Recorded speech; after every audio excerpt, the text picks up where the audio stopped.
I am the First Parliamentary Counsel, so I head up the government's legislative drafting office. So we are the office of 50 or so lawyers who draft the government's laws, their primary legislation, introduced into Parliament as bills and then passed as acts. I grew up outside Inverness and I went to school in Inverness to the local comprehensive school. There were a small number of people who went to university, but to Scottish universities there wasn't any great aspiration for the children really. I studied law because I didn't really want to study anything that I had done at school. In Scotland at that time you could leave school at 17 and still go straight to university, so that's what I was doing. I looked in the prospectus. You didn't visit, well certainly if you lived in the north of Scotland you didn't go visiting universities, so you looked in the prospectus. I only looked at Scottish universities.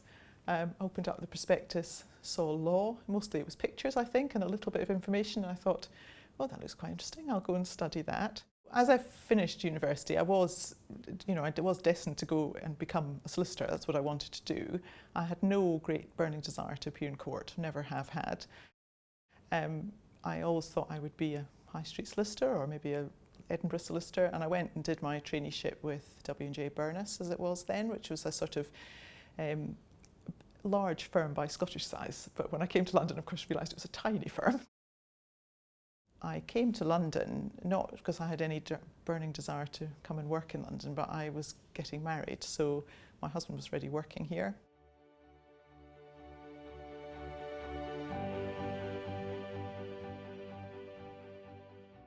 I wasn't particularly looking for another job, I just happened to see the advert for this, work at the Parliamentary Counsel office. I'd quite frankly never heard of the Parliamentary Counsel office, and I read it and I thought it really interested me. So I had been thinking maybe going back to study, or I quite like the academic side of the law, and this job seemed to offer a sort of academic side but also a practical side, and I'm quite a practical person, so I thought, oh, I'll give it a whirl. When I had my interview, one of the panel members, who should perhaps remain nameless, I was sort of explaining that I'd come down because I was getting married, and he said, oh, we work very long hours here in the Parliamentary Counsel office. He said, how will your husband manage if you're not home to make his dinner? He asked me. And at that point, the office had a very flat structure, so I was very lucky because I was actually working for the person doing my job.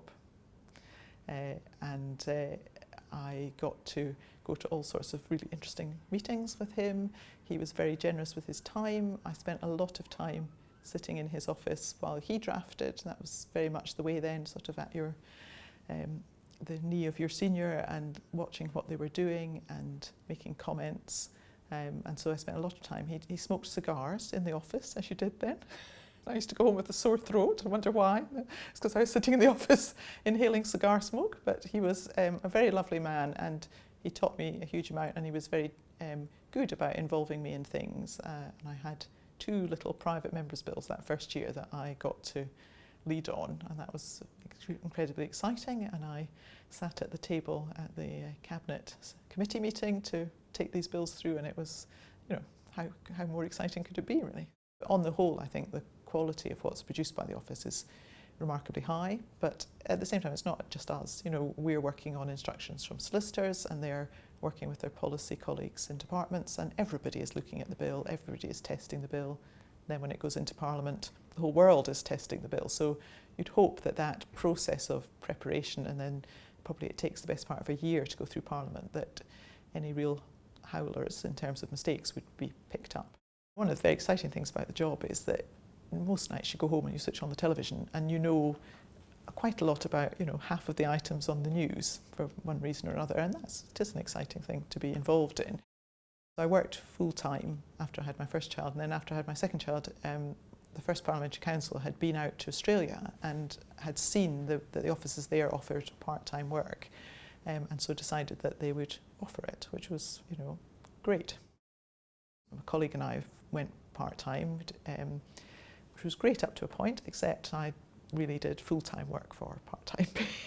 So, and I have to take some responsibility for that, because I was so determined to show that it would work, and so determined that nobody would hold it against me that I was part-time, that I just overcompensated at every turn. I came to understand that that was not helpful for me, and it certainly wasn't helpful for people who came afterwards, because people who wanted to work part-time, you know, they would think, oh, well, that's a bit odd, you don't seem to be producing as much, and that's because the people who were previously working part-time were in fact doing a full-time job for part-time money. I worked part-time for quite a long time, and then I came back full-time.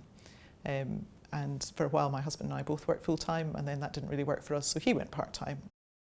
My husband's a police officer, so I think in many respects he has sacrificed his career really to allow me to develop my career.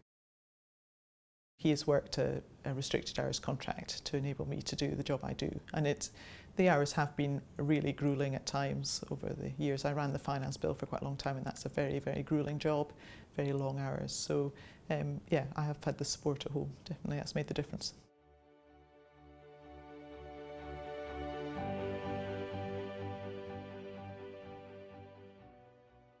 On my office wall I have copies of the photographs of all the previous First Parliamentary Counsel, so yes, I will be the first woman there. We've got really good archive papers in our office, so I had got the papers out for the Representation of the People Act, looking at the debates in Parliament around the time that was passed, and it's that thought that people in our office were drafting that, well, and the Cat and Mouse Act, in fact, you know, that's quite a thought as well, and all the things that people have done over the years. So there's any amount of quite, you know, significant legislation that's made significant social change over the years, but certainly in terms of the kind of volume of what we're doing at the moment and the sort of complexity of trying to do what we're doing in terms of bringing the European law into our legal system, I think it is incredible. It's an incredible privilege, it's an incredible challenge. One of the things that we're really proud of is that we now have women more or less in equal numbers right through the office. And you know, as I say, when I joined there was a very small number of women in the office, and they tended to come and go. And in fact, one of our very senior women who retired recently, her own mother was in the office and had to stop when she got married, you know, all those years ago. So we now have women throughout the office, and it's changed the culture of the office. So in some ways I think for the office, having a woman as First Parliamentary Counsel isn't a big shock or a surprise. It's just a kind of natural progression. Why not?